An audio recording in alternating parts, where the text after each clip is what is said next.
أنفسنا ومن سيئات أعمالنا من يهد الله فلا مضل له ومن يضلل فلن تجد له وليا مرشدا نشهد أن لا إله إلا الله وحده لا شريك له ونشهد أن سيدنا وحبيبنا ومولانا محمدا عبده ورسوله فقد قال الله تعالى في كلامه المجيد وفي فرقانه الحميد जुबान से शक्ल कुरान अऊज़ु बिल्लाहि मिनश शैतानिर रजीम बिस्मिल्लाहिर रहमानिर रहीम अलम तर कैफ फ़अल रब्बुक बिअस्हाबिल फ़ील ألم يجعل كيدهم في تضليل وأرسل عليهم طيرا أبابيل ترميهم بحجارة من سجيل فجعلهم كعصف مأكول صدق الله العظيم آمنت بالله إن الله وملائكته يصلون على النبي يا أيها الذين آمنوا صلوا عليه وسلموا تسليما اللهم صل على محمد وعلى آل محمد كما صليت على إبراهيم وعلى آل إبراهيم إنك حميد مجيد اللهم بارك على محمد وعلى آل محمد كما باركت على إبراهيم وعلى آل إبراهيم إنك حميد مجيد لا إله إلا الله لا إله إلا الله لا إله إلا الله لا إله إلا الله لا إله سبحان الله والحمد لله لا إله إلا الله سبحان الله والحمد لله لا إله إلا الله لا إله إلا الله محمد رسول الله صلى الله عليه وسلم আকাশের ওই তারাগুলি ঝিলিমিলি ঝিলিমিলি জ্বলছে ডালে ডালে ফুলগুলো সৌরভে দুলছে রসূল এসেছে হাবিব এসেছে রসূল এসেছে হাবিব এসেছে আকাশের এই তারাগুলি ঝিলিমিলি ঝিলিমিলি জ্বলছে ডালে ডালে ফুলগুলো সৌরভে দুলছে রসূল এসেছে হাবিব এসেছে রসূল এসেছে হাবিব এসেছে আরব দেশে কাবার পাশে মানবের সেরা মানব এসেছে আমিনার কোলে চন্দ্র দোলে পাখিরা তাই ডালে ডালে গান ধরেছে আরব দেশে কাবার পাশে মানবের সেরা মানব এসেছে। আমিনার কোলে চন্দ্র দোলে, পাখিরা তাই ডালে ডালে গান ধরেছে। হাবিব এসেছে, রসুল এসেছে, রসুল এসেছে, হাবিব এসেছে, রসুল এসেছে, হাবিব এসেছে। আলহামদুলিল্লাহ, ওয়াসসালাতু ওয়াসসালামু আলা রাসূলিল্লাহ, আম্মা বা'দ। اللهم يا رحمن يا رحيم لك الحمد في الأولين وفي الآخرين، ولك الحمد في الملأ الأعلى إلى يوم الدين، ولك الحمد في كل وقت حين، لك الحمد عدد خلقك ورضا نفسك وزينة عرشك ومداد كلماتك। الحمد لله। রবিউল আউয়াল মাস, রসূলের জন্ম এবং মৃত্যুর এই মাসে, এ মাসের প্রথম জুম্মা আল্লাহ তাআলা আমাদেরকে কবুল করেছেন, আল্লাহর ঘরে আসার তৌফিক দিয়েছেন। সকলে খুশি হয়ে বলছি আলহামদুলিল্লাহ। জবান ছেড়ে মন খুলে আরেকবার পড়ি আলহামদুলিল্লাহ। প্রিয় হাবিবের প্রতি দরুদ এবং সালাম পাঠ করি, সকলে পড়ুন সাল্লাল্লাহু আলাইহি ওয়াসাল্লাম। সম্মানিত ভাইয়েরা, নবীজি সাল্লাল্লাহু আলাইহি ওয়াসাল্লাম যেই বৎসর জন্মগ্রহণ করেন, ওই বৎসরে রসুলের জন্মের 50 দিন আগে খুব বড় একটি ঘটনা এই এলাকায় ঘটে যায়। কেন ঘটল? এর কিছু কারণ আছে। আল্লাহ রাব্বুল আলামিন সূরা ফিলের মধ্যে সেই ঘটনাটি বলেছেন। ইনশাআল্লাহ আমরা আজকের আলোচনার বিষয় সূরাতুল ফিল, এবং নবীজি যার সম্পর্কে আলোচনা করব তিনি এসে দেখতে কেমন ছিলেন এই বিষয়টা আমরা জানব ইনশাআল্লাহ। ওনার সিরাত নিয়ে, মিলাদ নিয়ে কথা হবে। আজকের মূল আলোচনার বিষয় সূরাতুল ফিল। ফিল মানে কি বলেন তো সবাই? হাতি। ফিল মানে হাতি। হাতি মার্কার সূরা আজকে আলোচনা হবে। এটা রসুলের জন্মের কিছুদিন আগে, কেউ কেউ বলছেন 50 দিন আগের ঘটনা। আল্লাহ রাব্বুল আলামিন সূরা ফিলের মধ্যে বলছেন, আলাম তারা কাইফা ফাআলা রাব্বুকা বিআসহাবিল ফিল। আপনি কি দেখেননি? এই আয়াতের এতটুকু তাফসীর করতে গিয়ে তাফসীর কারকরা বলেছেন, ঘটনাটা এত বেশি প্রসিদ্ধ ছিল, মানুষের মুখে মুখে এত বেশি ছিল এটা, মানে আপনি কি জানেননি, আপনি কি শোনেননি, এরকম একটা ব্যাপার। মনে করেন যে এই যে জুলাই বিপ্লব যে ঘটেছে 2 বছর আগে, তারা এই বছরে জন্মগ্রহণ করেছে, ও তো দেখে নেই, কিন্তু এটা মানুষের মুখে এমনভাবে প্রচার হয়ে গেছে, তখন বলবে যে কে তুই জানিস না? এইরকম। নবী আপনি কি দেখেননি আপনার রব হাতিওয়ালাদের সাথে কি ব্যবহারটা করছে? আলাম ইয়াজআল কাইদাহুম ফি তাদলিল। তিনি কি তাদের চক্রান্ত নস্যাৎ করে দেন নাই, ধ্বংস করে দেন নাই? ওয়া আরসালা আলাইহিম তায়রান আবাবিল।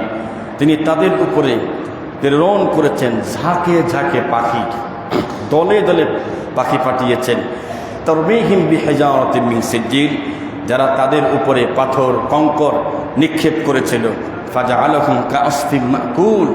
এই পাথর নিক্ষেপ করার পরে গরু ঘাস খাওয়ার পরে চাবায়া চাবায়া ঘাস ফেলে দিলে যেরকম হয়, এই আব্রাহা বাদশাহ আব্রাহার এই বাহিনীকে আল্লাহ রাব্বুল আলামিন ঠিক ওই চাবানো ঘাসের মতো সদৃশ আল্লাহ করে দিলেন।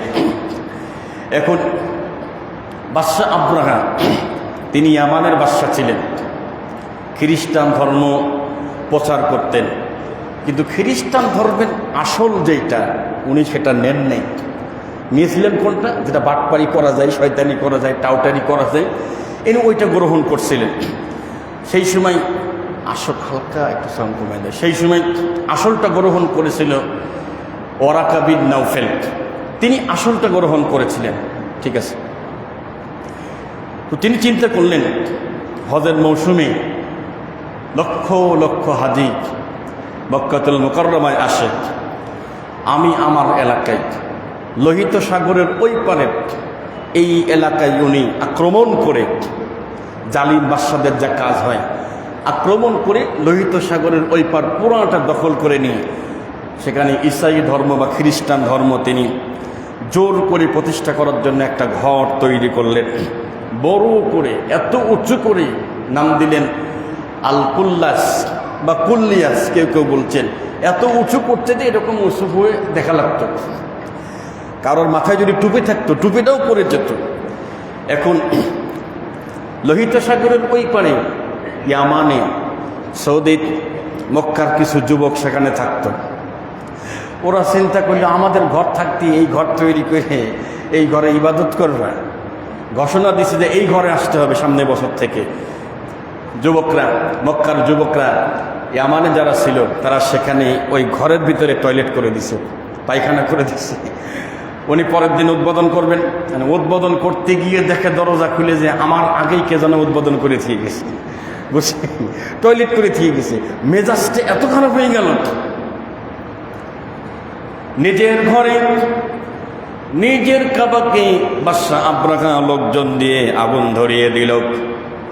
আগুন ধরিয়ে দিয়ে তারা বলতে লাগলো, বাদশা আব্রাহা লোকজন বলতে লাগলো, এই মক্কার যুবকেরা, মক্কার মানুষেরা আমার কাবায় আগুন দিয়েছে, আমি এর প্রতিশোধ চাই। নিজেই আগুন লাগাইছে। লাগানোর পরে কি বলছে যে মক্কার মানুষ এটা করছে। আমাদের সমাজে কি এইগুলো কি ঘটে? কথা কয় না, করবে এক পার্টি চাপাই দিবে আরেক পার্টির উপরে। আল্লাহ বলছে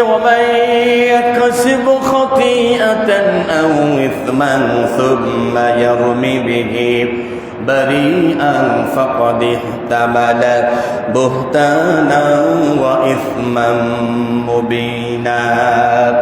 সূরাতুন নিসা, কোরআনুল কারীমের 5 নম্বর পারা, 4 নম্বর সূরা, 4 নম্বর সূরা সূরাতুন নিসার 112 নম্বর আয়াতে কারিমা।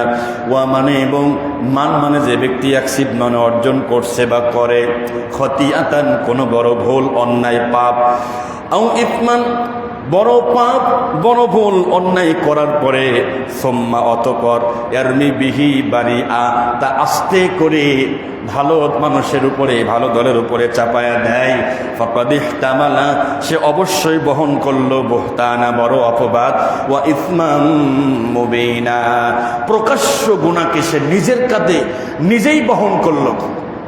কিয়ামতের ময়দানে একটা সমুদ্র থাকবে, নাহরুল গদা, জাহান্নামীদের পুষ, পায়খানা, রক্ত, প্রসাব দিয়ে যেই সাগরটা, যেই নদীটা পরিপূর্ণ থাকবে, এই সাগরের ভিতরে, পায়খানার ভিতরে গলা পর্যন্ত আল্লাহ নামিয়ে দেবেন তাদেরকে, যারা দুনিয়াতে কোনো মানুষের উপরে অপবাদ চাপিয়ে দিয়েছিল, মিথ্যা কথা চাপিয়ে দিয়েছিল।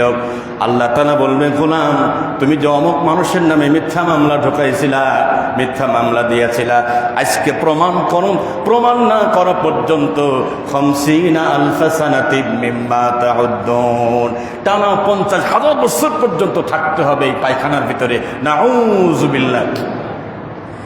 তো উনি প্রতিশোধ নেওয়ার জন্য অস্থির হয়ে গেলেন।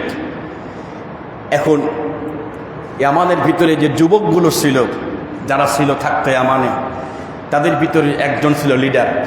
প্রবাসে যারা থাকে দেখবেন একজনের নেতৃত্বে অনেকেই চলে। একজনের নাম জু নাফার। জু নাফারের নেতৃত্বে ওনারা বললেন যে আমরা অন্তত এখানে আসি, আমরা একটু জিহাদ করব, দরকার হলে জীবন দিয়ে দেব, তবু আমাদের আসল কাবাতে আঘাত করতে দেব না। আল্লাহু আকবার। ঈমান আছে তো নাকি? আমাদের কাবায় আগুন দিবি। তারা চিন্তা করলো না, আগুন দিতে দেব না, দরকার হলে জীবনটা দিয়ে দেব। রব্বে কারীম বলেন, ইন্নাল্লাহা আশতারা মিনাল মুমিনিনা আনফুসাহুম وأموالهم بأن لهم الجنة يقاتلون في سبيل الله فيقتلون ويقتلون الله أكبر সূরাতুত তাওবা কোরআনুল কারীমের 11 নম্বর পারা 9 নম্বর সূরা সূরা তাওবার 111 নম্বর আয়াতের প্রথম দিকে আল্লাহ পাক বলেন, ইন্নাল্লাহা নিশ্চয় আমি আল্লাহ তাআলা ইশতারা, আমি আল্লাহ ক্রয় করে নিয়েছি, আমি আল্লাহ কিনে নিয়েছি মিনাল মুমিনিনা, মুমিনদের কাছ থেকে, ইমানদারদের কাছ থেকে। কি কিনছি? আনফুসাহুম ওয়া আমওয়ালাহুম, তাদের জান এবং মাল। আস্তে করে জবাব দিবেন, বলেন তো জান মালের মালিক কে? আরেকবার বলেন কে? সবাই একটু মন থেকে আল্লাহকে ডাক দিয়ে আল্লাহ। আল্লাহ বললেন জান মালের বিনিময়ে বিআন্না লাহুমুল জান্নাহ, আমি আল্লাহ জান্নাত দিয়ে দেব। সুবহানাল্লাহ। এখন জু নাফার নামে যে লোকটা সবাইকে ডাকলেন আর ডেকে বললেন, শোনেন, দরকার হলে আমাদের জীবনটা আমরা আল্লাহর জন্য দিয়ে দেব, আমাদের কাবায় গিয়ে ওরা আঘাত করবে, এটা কোনোভাবেই আমরা সহ্য করব না। কিন্তু অল্প মানুষ তো, আর তাদের বিশাল বাহিনী, লড়াই করতে গিয়ে পরাজিত হলেন এবং জো নাফারকে তারা হত্যা করে ফেললেন। এরপরে তারা আসতে লাগলেন, আস্তে আস্তে আস্তে আস্তে ইয়ামান থেকে আস্তে আস্তে মোটামুটি তারা আরবের কাছাকাছি চলে এসেছেন। আস্তে আস্তে খাসআম নামে আরেকটা গোত্র, খাসআম, সেই গোত্রের আরেকজন লিডার নুফাইল ইবনে হাবিব তার নাম। ওনারা ওখানে কিছু ছিল, হানিফ ছিল, আল্লাহকে ভালোবাসতো, কাবাকে ভালোবাসতো। তারাও বুঝতে পারছে যে বাহিনী আসতেছে, আমরা একটু ব্যারিকেড দেব ইনশাল্লাহ, আমরাও লড়াই করব, কারণ এই কাজকে আল্লাহ পছন্দ করে। ইন্নাল্লাহা ইউহিব্বুল্লাযীনা ইউকাতিলুনা ফী সাবিলিহি সাফফান কাআন্নাহুম বুনিয়ানুম মারসুস। সূরা সফ 28 নম্বর পারা 10 নম্বর পৃষ্ঠার শেষ নম্বর লাইনের প্রথম নম্বরের উপর 4 নম্বর আয়াতে কারিমা, ইন্নাল্লাহা নিশ্চয় আল্লাহ তাআলা ইউহিব্বুল্লাযীনা, তাদেরকে বড্ড ভালোবাসে, ইউকাতিলুনা, যারা লড়াই করে, জিহাদ করে, চেষ্টা করে, ফি সাবিলিহি, আল্লাহর রাস্তায়, কাআন্নাহুম বুনিয়ানুম মারসুস, এবং সীসাঢালা প্রাচীরের ন্যায় একসঙ্গে হয়ে লড়াই করবে যারা, তাদেরকে আল্লাহ ভালোবাসেন। তো নুফাইল ইবনে হাবিব বাধা প্রদান করলেন, এক পর্যায়ে তিনিও পরাস্ত হলেন। নুফাইল ইবনে হাবিবকে মারতে যাবেন, তো নুফাইল ইবনে হাবিব বললেন, শোনেন, আমার মারার দরকার নেই, একটা কাজ করেন, আমি মক্কার অলি গলি খুব ভালো চিনি, আমার মাইরেন না, নিয়ে চলেন, আমি আপনাদের রাস্তা দেখাই দেব, দ্রুত কাবাতে পৌঁছাতে পারবেন। গেলেন কাবা ঘরের কাছাকাছি, আসতে আসতে কাবা থেকে আরো একটু দূরে তায়েব গোত্র, অনেক দূরে, তারা তায়েফের কাছাকাছি আসলো। তায়েব গোত্র, সাকিব গোত্র, তারা বাধা দিল। তারা বুঝতে পারলো এত বড় বাহিনী বাধা দিয়ে কাজ হবে না। বাধার শুরুতেই তারা আত্মসমর্পণ করলো আর বলল যে, শোনেন, আপাতত আমরা কিছু করব না, তবে আমাদের এখানে একটা মূর্তি আছে, নাম হইল মানাত, লাত মানাত নাম শোনেন? আল্লাহ দোহাই লাগি, আপনারা আমাদের মূর্তিকে ধ্বংস করেন না, ধ্বংস করার দরকার নেই। তাই আমরা আপনাকে এমন একজনকে দিব, উনি মক্কার অলিদ গলিদ এখানে সেখানে সব জায়গায় চেনে, তার নাম আবু রিগাল, আপনি তাকে নিয়ে যান, অন্তত মানাতকে কিছু করার দরকার নেই। চিন্তা করেন কত বোকা আল্লাহর পয়গম্বর সাইয়্যিদুনা ইব্রাহিম আলাইহিস সালাম একবার আব্বাকে আর তার জাতিকে তাকায় দেখে এক জায়গায় বসে মূর্তির পূজা করতেছে। প্রশ্ন করলো, ইদ ক্বালা লিআবিহি ওয়া কওমিহি মা তা'বুদুন। আব্বাজান আচ্ছা, কওমকে বলছে, আব্বাকে কওমকে বলল যে কিসের ইবাদত করেন? তারা বলছেন, না'বুদু আসনামান, মূর্তির পূজা করি, খুব নিষ্ঠার সাথে পূজা করি। আল্লাহর পয়গম্বর ইব্রাহিম আলাইহিস সালাম বললেন, আচ্ছা একটু চেক করেন তো দেখি, ক্বালা হাল ইসমাউনাকুম ইস্তাদউন, ডাকেন তো দেখি, একটু শোনে নাকি, শোনে নাকি? তো বলছে ডাকেন নাকি? সব ডাকেন না তো, এর কিছু করার ক্ষমতা নেই তো, নাউযুবিল্লাহ। আও ইয়ানফাউনাকুম আও ইয়াদুররুন, কিছু উপকার করতে পারে না, ক্ষতিও করতে পারে না, তাহলে কেন ইবাদত করতেছেন? ক্বালু বাল ওয়াজাদনা আবাআনা কাযালিকা ইয়াফআলুন, বরং আমরা আমাদের পিতৃপুরুষদেরকে দেখেছি, বাপদাদাদের দেখেছি, তাই আমরা এটা করতেছি, ওই জন্য আমরা করতেছি। আল্লাহর পয়গম্বর ইব্রাহিম আলাইহিস সালাম জবাব দিলেন, ইমান কারে কয় ফাইন্নাকুম আদুউল লি ইল্লা রাব্বাল আলামিন ফাইন্নাকুম আদুউল লি ইল্লা রাব্বাল আলামিন। ইমান কারে কয় আল্লাহর পয়গম্বর বলছে আমি আমার আল্লাহ ছাড়া তোমার এই মূর্তিগুলোকে আমি শত্রু মনে করি, এরা আমার শত্রু। আল্লাহু আকবার। বাবার সামনে মূর্তি ঘরের সামনে গিয়ে বলছে এরা আমার শত্রু। আমি কাউকে মানি না, মানি একজনকে, আল্লাযী খলাকানি ফাহুয়া ইয়াহদিন, যিনি আমার সৃষ্টি করেছে, আমার পথ দেখিয়েছে। ওয়াল্লাযী হুয়া ইউতঈমুনি ওয়া ইয়াসকিন, যিনি আমার খাওয়ায়, যিনি আমার পড়ায়। ওয়া ইযা মারিদতু ফাহুয়া ইয়াশফিন, আমি যখন অসুস্থ হই তিনি আমার সেবা দান করেন। ওয়াল্লাযী ইউমীতুনি সুম্মা ইউহয়িন, তিনি আমাকে মারতেও পারেন, আমাকে জীবিত রেখেছেন। ওয়াল্লাযী আতমাউ আন ইয়াগফিরা লি খতীআতি ইয়াউমাদ্দিন, আমি আশা করি কিয়ামতের দিবসে তিনি আমারে মাফ করে দিবেন, এতটুকু আমি আশা করি। তো সাকিব গোত্র তারা বলল যে আমাদের লাত মানাতকে ধ্বংস করেন না। আবু রিগালকে দিল। আবু রিগাল নামক লোকটা সাথে করে নিয়ে তারা চলে আসলো একবারে মক্কার উপর তাকায় একটা জায়গার নাম মুকবাস, একটা ছোট্ট বাজারের মতন। ওখানে তাঁবু টানলেন। তাঁবু টানার পরে প্রথম রাত্রেই তারা লুটপাট করেছে। জালিমের একটা বৈশিষ্ট্য হলো ওনাদের নিজস্ব কোনো অর্থ থাকে না। কথা কয় না, সবাই না। কিছু জালিমের একটা বদ অভ্যাস, নিজস্ব অর্থ থাকে না, লুটপাট করে তারপরে সেটা খেতে হয়। আছে না নেই? আছে। তো এসেই উনি রাতের বেলা লুটপাট করলেন। এর ভিতরে যিনি কাবা ঘরের মোতাওয়াল্লি, কাবা ঘরের সভাপতি আব্দুল মুত্তালিব, রসুলের দাদা, ওনার 200 উট নিয়ে চলে আসছে। এবং পরের দিন এই কাবা ঘর তো ভাঙতে আসছে। এখন যিনি কাবা ঘরের মোতাওয়াল্লি তার সাথে কথা বলার দরকার। আব্দুল মুত্তালিবের কাছে দূত পাঠানো হলো। তার নাম হানাতা আল হিমিয়ারি, ওনার নাম, ডাক নাম হানাতা। হানাতা তিনি একজনকে সাথে করে, দোভাষীকে সাথে করে আব্দুল মুত্তালিবের কাছে গেলেন। গিয়ে তাকে জিজ্ঞাসা করা হলো মাজা তা'তাকিদু আন হাযাল বাইত, what do you think about this house.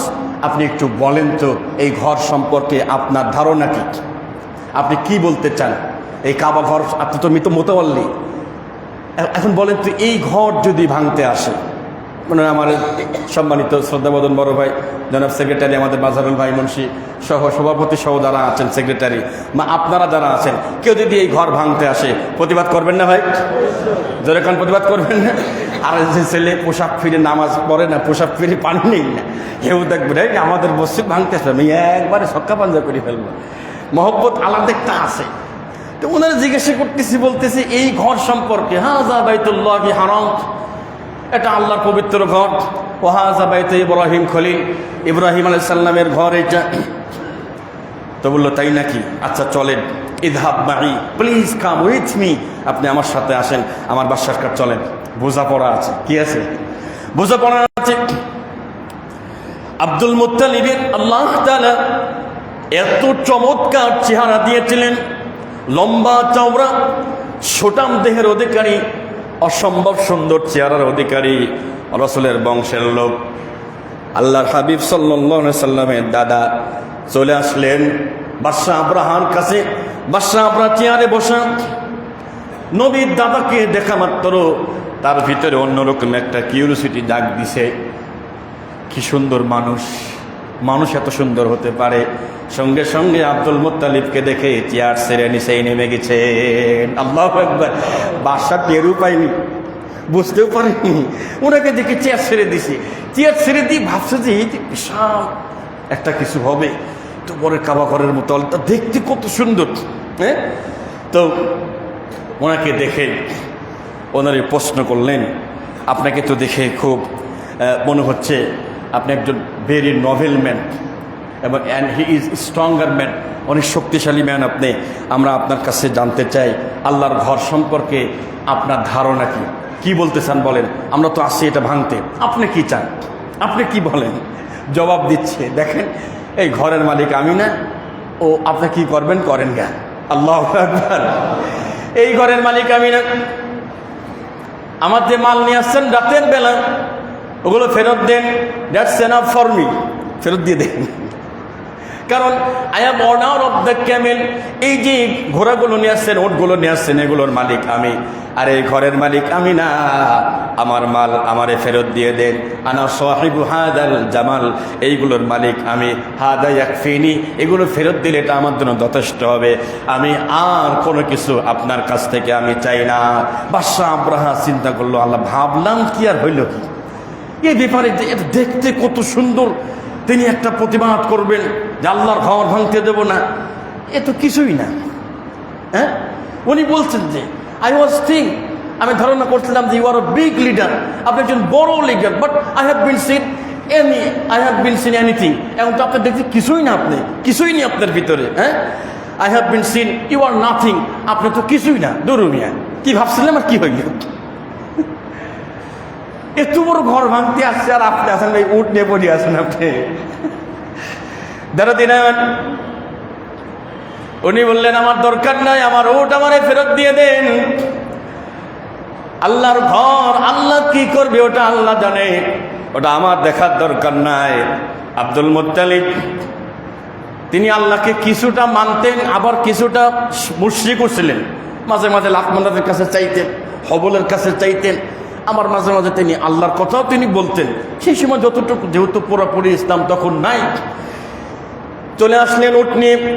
উট ফেরত নিয়ে এসে কাবা ঘর, এসে কাবা ঘরের সামনে দাঁড়িয়ে কাবা ঘরের গিলাফ ধরে, রিং ধরে আল্লাহর কাছে দোয়া করছে, আল্লাহুম্মা হাফাজনা আমওয়ালুনা, ও দয়াময় আল্লাহ, ও দয়াময় আল্লাহ, আমরা আমার সম্পদ আমরা রক্ষা করেছি, এখন তোমার উচিত তোমার ঘর রক্ষা করা। আল্লাহু আকবার। কি বলছে? আল্লাহ, আমরা আমাদের সম্পদ রক্ষা করেছি, we have protected our wealth, আমাদের সম্পদ আমরা রক্ষা করেছি আল্লাহ, এখন আপনি কি করবেন? Oh my Lord, protect your house, আপনার ঘর আপনি রক্ষা করেন। এটা আমাদের পক্ষে সম্ভব না। আব্দুল মুত্তালিব তখন আর লাতমানাদের কাছে যাচ্ছে না, ঠেলাই না পড়লে মানুষ সহজে আল্লাহর কাছে সহজে যায় না, কঠিন বিপদে পড়লে মানুষ তখন আল্লাহর কাছে যায়। একটু মহব্বতে জিকির করেন, লা ইলাহা ইল্লাল্লাহ, লা ইলাহা ইল্লাল্লাহ, লা ইলাহা ইল্লাল্লাহ, লা ইলাহা ইল্লাল্লাহ, লা ইলাহা সুবহানাল্লাহ ওয়ালহামদুলিল্লাহ, লা ইলাহা ইল্লাল্লাহ, সুবহানাল্লাহ ওয়ালহামদুলিল্লাহ, লা ইলাহা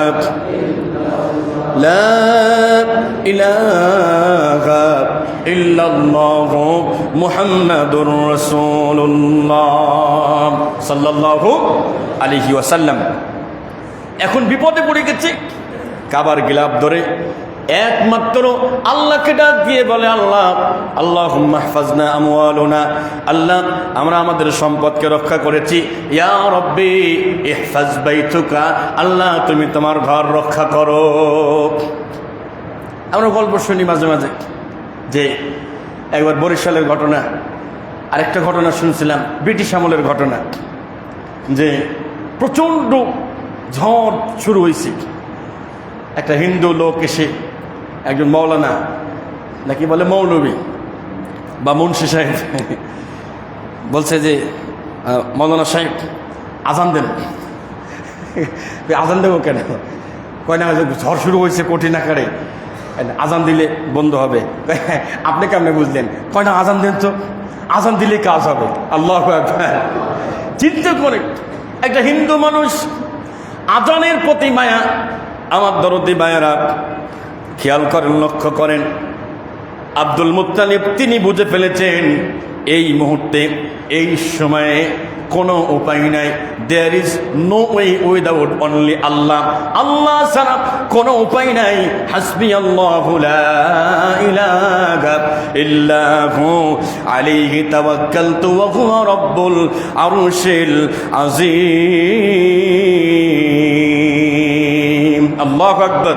কোরআনুল কারীমের 9 নম্বর সূরা 11 নম্বর পারা সূরাতুত তাওবা 129 নম্বর আয়াতে কারিমা, হাসবিয়াল্লাহ, আমার আল্লাহ আমার জন্য যথেষ্ট, লা ইলাহা ইল্লাহু, তিনি ছাড়া আর কোনো ইলাহ নাই, আলাইহি তাওয়াক্কালতু, তার উপরে ভরসা করলাম, আর তিনি হচ্ছেন মহান আরশের অধিপতি। তো এই দোয়াগুলো করতেছেন, করতে করতে করতে করতে তিনি আসলেন, আর সবাইকে ডেকে বললেন, শোনেন, আগামীকাল সকালবেলা বাদশা আবরাহা কাবাতে তিনি আক্রমণ করবে, আঘাত করবে। আপনাদেরকে অনুরোধ করছি, যার যতটুকু মাল সম্ভব নিয়ে পাহাড়ি এলাকায় চলে যান, পাহাড়ে আশ্রয় নিন, এলাকায় থাকবেন না। তবে আমি আশা করতেছি এই জালিমকে ইনশাআল্লাহ আল্লাহ শিক্ষা দিবে। আল্লাহু আকবার।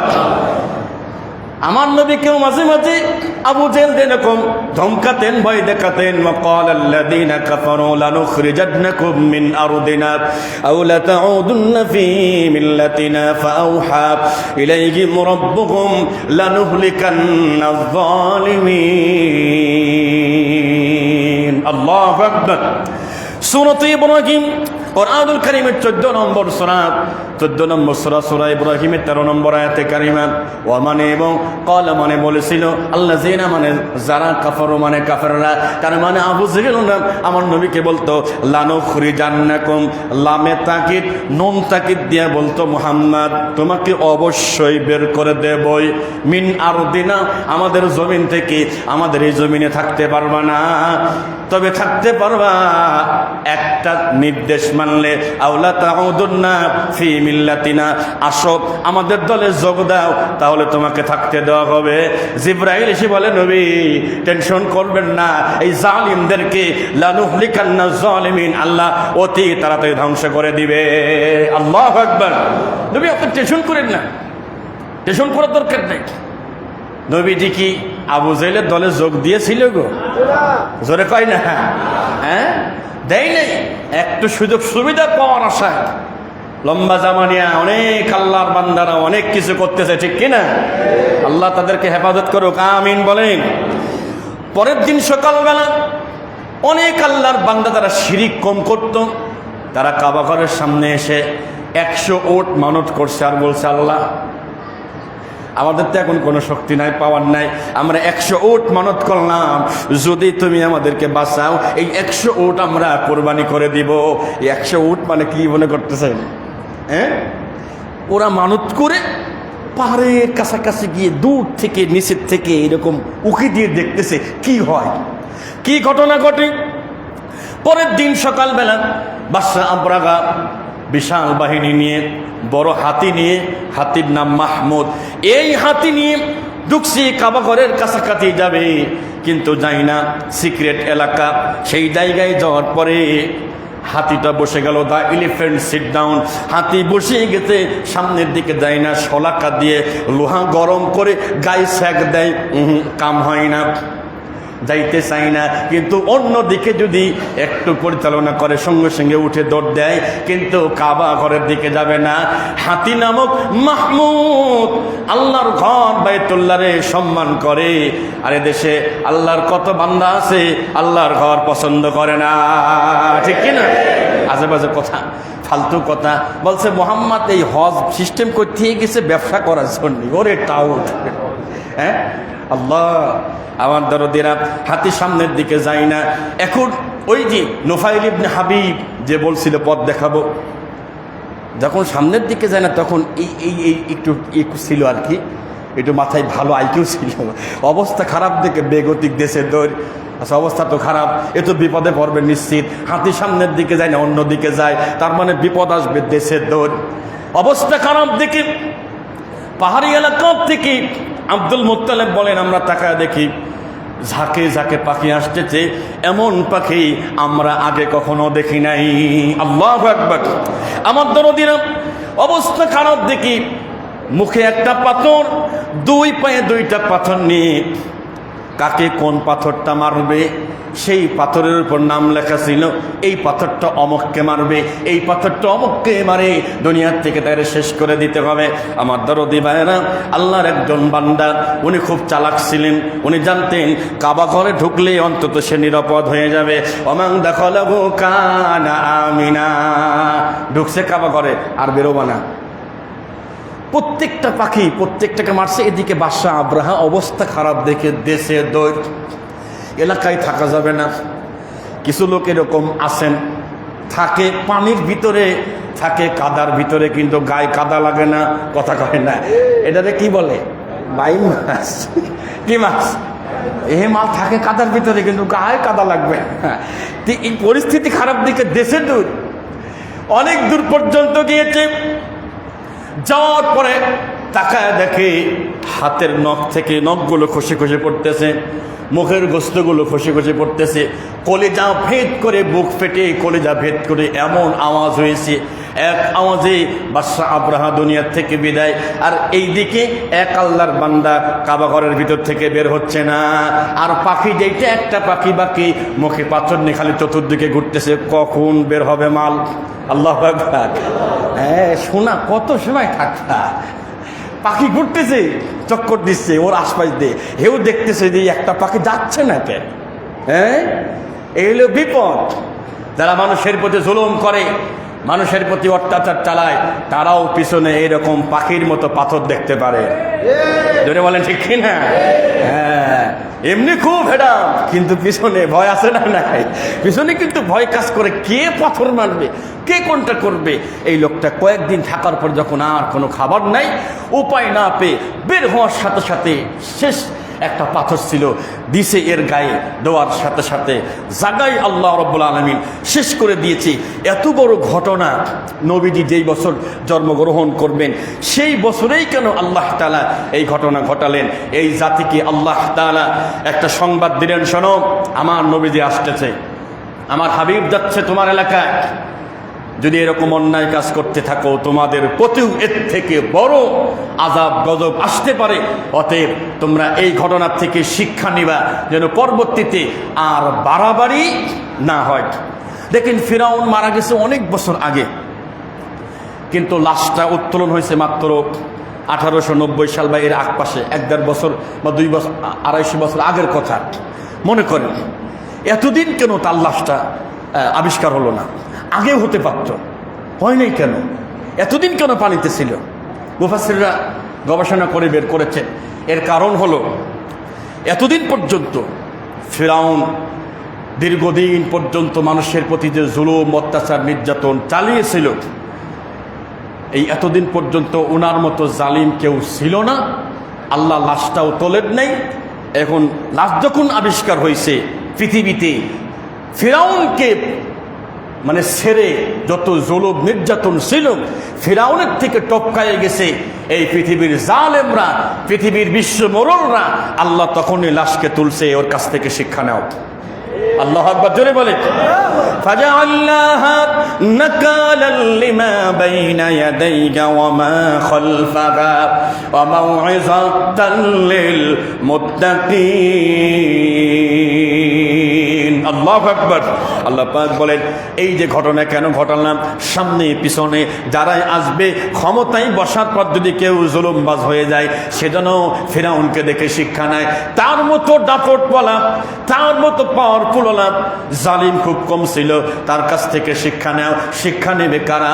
ওয়া মাউইযাতুল লিল মুত্তাকিন, একমাত্র পরহেজগাররা শিক্ষা নেয়, বাকি কেউ ক্ষমতায় বসার পরে আর শিক্ষা নিতে চায় না।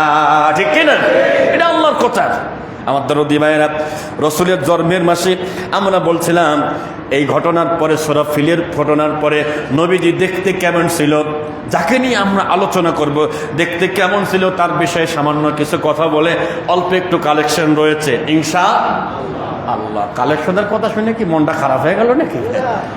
আওয়াজটা এত সময় ভালোই হচ্ছিল না, চাপাচাপি নেই তো, বলছি তো চাপাচাপি নেই।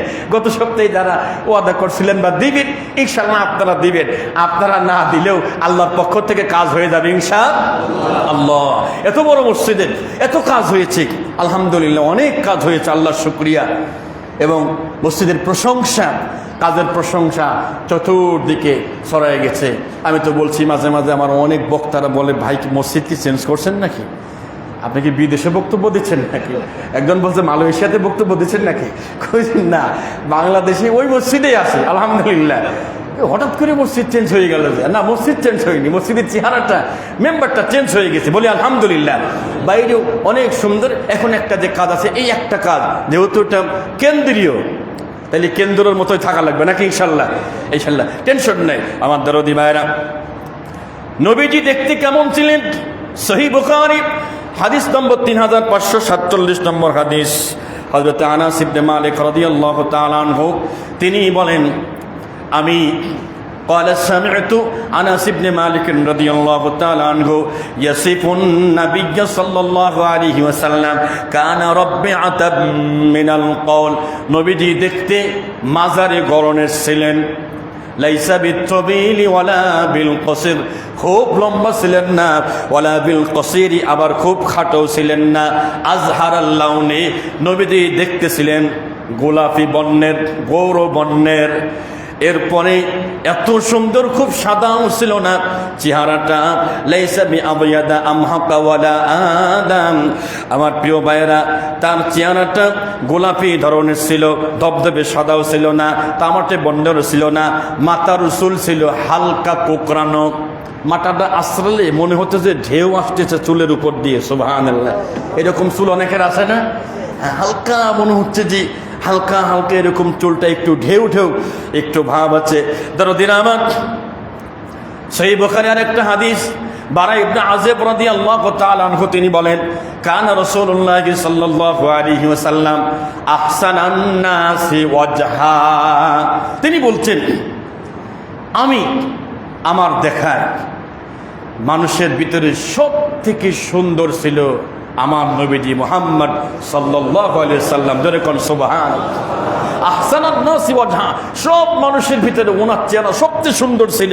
ওয়া আহসানাহু খালকা, এবং তার চরিত্র ছিল সব থেকে ভালো। সুবহানাল্লাহ। সব আছে কিন্তু চরিত্র নাই। হ্যাঁ, চরিত্র যদি না থাকে এভরিথিং ইজ লস, সব হারিয়ে ফেলবেন। লাইসা বিত্তবিলি ওয়ালা বিল কসির, উনি লম্বাও ছিলেন না, উনি খাটোও ছিলেন না। আমার দরদ ভাইয়েরা, আবু ইসহাক রাদিয়াল্লাহু তাআলা, আবু ইসহাক তিনি একজন সাহাবীকে প্রশ্ন করছেন, নবীজি দেখতে কেমন ছিল? ক্বালা সুইলাল বারা ইবনে আযিব রাদিয়াল্লাহু তাআলা আনহু আকানা ওয়াজহুন নবী সাল্লাল্লাহু আলাইহি ওয়াসাল্লাম মিসলাস সাইফ। একজন তাবিঈ সাহাবীকে প্রশ্ন করছে, বারা ইবনে আযিবকে, আচ্ছা বলেন তো, আল্লাহর নবীকে দেখতে তরবারির আগার দিকে যে চকচক করে, এরকম ধার দেওয়ার পরে সামনের দিকে যে চকচক করে, নবীকে দেখতে এরকম ছিলেন নাকি? তিনি বললেন না। ক্বালা বাল মিসলাল কমার, বরঞ্চ নবীজি চাঁদের মতো সুন্দর ছিলেন। সুবহানাল্লাহ, জোরে কোন সুবহানাল্লাহ। যার ব্যাপারে কথা শুনতেছি তিনি দেখতে কত সুন্দর ছিলেন, চাঁদের মতো। দরদিনা আমার, আন আব্দুল্লাহ ইবনে কাব রাদিয়াল্লাহু তাআলা আনহু তিনি বলেন, আমি আমার পিতা কাব ইবনে মালিক তার কাছে একদিন ঘটনা শুনতেছিলাম। আমার বাবা তাবুকের যুদ্ধে যায় নাই। এই ঘটনা শুনতে শুনতে আমি আমার বাবার কাছে শুনলাম, যখন 50 দিন পরে তাদের তওবা আল্লাহ রাব্বুল আলামিন কবুল করলেন, আল্লাহর নবীর সামনে তিনি গেলেন। ফালাম্মা, যাওয়ার পরে সাল্লাম, তো তিনি বলে আমি তাকে সালাম দিলাম। আলা রাসূলিল্লাহি সাল্লাল্লাহু আলাইহি সাল্লাম, নবীকে সালাম দিলাম, নবীজি আল্লাহ আমাদেরকে মাফ করে দিয়েছে। ওয়া হুয়া ইয়াবরুকু ওয়াজহুহু মিনাস সুরুর, তিনি বলেন এ কথা বলার সঙ্গে সঙ্গে নবীজির চেহারাটা চাঁদের মতো ঝলমল হয়ে গেল। সুবহানাল্লাহ, মুখে এত সুন্দর হাসি। এমনিতেই তো নবীজির চেহারাটা অনেক সুন্দর ছিল, যখন হাসি দিত তখন মনে হতো কান্নাহু কিতাআতুন কমার, তখন মনে হতো যেন চেহারাটা একটা চাঁদের টুকরা। সুবহানাল্লাহ, মনে হতো চেহারাটা একটা কিসের টুকরা? একটা চাঁদের টুকরা। আমার দরদি ভাইরা, আন জাবির ইবনে সামুরা রাদিয়াল্লাহু তাআলা আনহু, জাবির ইবনে সামুরা রাদিয়াল্লাহু তাআলা তিনি বলেন, ক্বালা রাআইতু, তিনি বলতেছেন আমি দেখেছি রাসূলুল্লাহ সাল্লাল্লাহু আলাইহি ওয়াসাল্লাম ফি লাইলাতিন ইদহিয়ান, পূর্ণিমার এক রাতে, পূর্ণিমার এক রাতে আমি আল্লাহর নবীকে দেখেছি। ফাজআলতু আনজুরু ইলা রাসূলিল্লাহি ওয়া আনজুরু ইলাল কমার। দেখার পরে আমি একবার চাঁদের দিকে তাকাই, আর একবার নবীর চেহারার দিকে তাকাই, একবার চাঁদের দিকে তাকাই, আবার নবীর চেহারার দিকে তাকাই। আমি তাকায়া দেখে যা বুঝতে পারলাম, ফাইজা হুয়া ইনদি আহসানু মিনাল কমার। তিনি বলেন, আমার কাছে মনে হলো নবীজি চাঁদের থেকেও সুন্দর। জোরে বলেন সুবহানাল্লাহ। আমার কাছে মনে হয়েছে আমার নবীজি চাঁদের থেকেও তার চেহারাটা সুন্দর। আমার দরদি ভাইরা, আল্লাহ রাব্বুল আলামিন যেই মানুষটাকে দুনিয়াতে নিয়ে আসবেন, তার চেহারাটা আল্লাহ তাআলা কত সুন্দর করেছেন, আর তার শানে আল্লাহ বলেছেন, আমরা সবাই পড়ি, ওমা আরসালনাকা ইল্লা রাহমাতাল লিল আলামিন। আল্লাহু আকবার। আল্লাহ বলছেন, নবী আমি আপনাকে গোটা বিশ্বের জন্য রহমত করে পাঠালাম। সুবহানাল্লাহ। আমরা সেই নবীর সিরাতুন নবী, মিলাদুন নবী সম্পর্কে আগামী সপ্তাহে আমাদের আলোচনা হবে ইনশাআল্লাহ। ওনার জন্মের দিনে থেকেই কি কি অলৌকিক ঘটনা ঘটেছে ইনশাআল্লাহ, আমরা সেই ঘটনাগুলো আমরা আলোচনা করব। আজকের আলোচনার ইতি এই পর্যন্ত ইনশাআল্লাহ। একটা আছে আমাদের কাছে, বলেই আমরা কালেকশনে যাবো ইনশাআল্লাহ। জামগড়া বাইতুল্লাহ কেন্দ্রীয় জামে মসজিদ পরিচালনা কমিটির উদ্যোগে আয়োজিত সিরাতুন নবী সাল্লাল্লাহু আলাইহি ওয়াসাল্লাম মাহফিল 2026, 27 আগস্ট বৃহস্পতিবার। 27 আগস্ট বৃহস্পতিবার, স্থান মসজিদ প্রাঙ্গণ, মানে আমাদের এই মসজিদেই, বাদ মাগরিব। প্রধান মুফাসসির শায়েখ জামাল উদ্দিন সাহেব হাফিজাহুল্লাহ, মুফাসসিরে কোরআন, ঢাকা। আর বিশেষ বক্তা হিসেবে আমি থাকবো এবং স্থানীয় উলামায়ে কেরাম যারা আছেন তারা থাকবেন। জামাল উদ্দিন সাহেব, উনি নেটে ওনার ওয়াজ শুনবেন, মাশাআল্লাহ এত হৃদয়গ্রাহী কথা বলে থাকেন, শুনবেন মানুষের আলোচনা। লোকটা দেখতে কালো, কিন্তু কথাগুলো এত ভালো, ভিতর থেকে বলেন। যাদের সময় থাকবে এই রসুলের জন্মের এই মাসে ইনশাআল্লাহ আমরা একটু সময় নিয়ে সবাইকে আমি দাওয়াত দিচ্ছি। দোতলায় যারা আছেন, তিনতলায় যারা আছেন, নিচতলায় যারা আছেন, ইনশাআল্লাহ মাগরিব থেকে আমাদের অনুষ্ঠান শুরু হবে।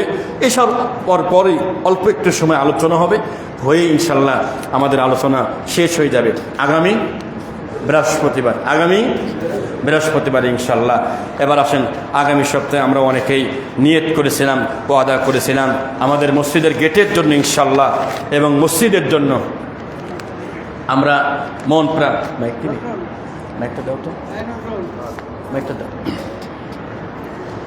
মাইক দেবো কি, মাইকটা দাও ইনশাআল্লাহ। কালেকশন শুরু করেন, যারা যারা দিবে বাদান কথা বলো, কালেকশন শুরু করি। আব্দুল সত্তার ভুইয়া, আচ্ছা উনি 500 টাকা দিয়েছে, আল্লাহ ওনার দান কবুল করুক, ওনার পিতা মাতার আল্লাহ মাফ করুক, হায়াত আল্লাহ বরকত কত শেষ দামটা দিয়ে